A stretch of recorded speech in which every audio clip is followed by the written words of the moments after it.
نبی کریم صلی اللہ علیہ وسلم نے فرمایا ایک دن جنت اور جہنم کا آپس میں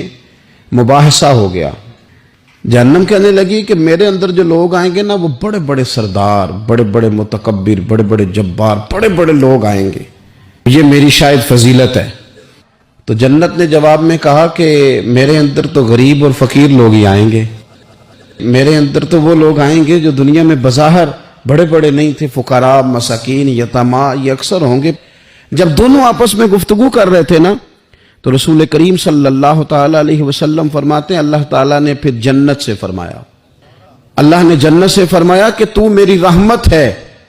اور میں اپنے بندوں میں سے جس پر رحمت کروں گا نا تیری صورت میں اس پر رحمت کر دوں گا۔ اور رب کریم نے ارشاد فرمایا جہنم سے کہ تو میرا عذاب ہے، تو میں اپنے بندوں میں سے جس کو چاہوں گا تیرے ذریعے عذاب دے دوں گا، لیکن بھر میں تم دونوں کو ہی ڈالوں گا۔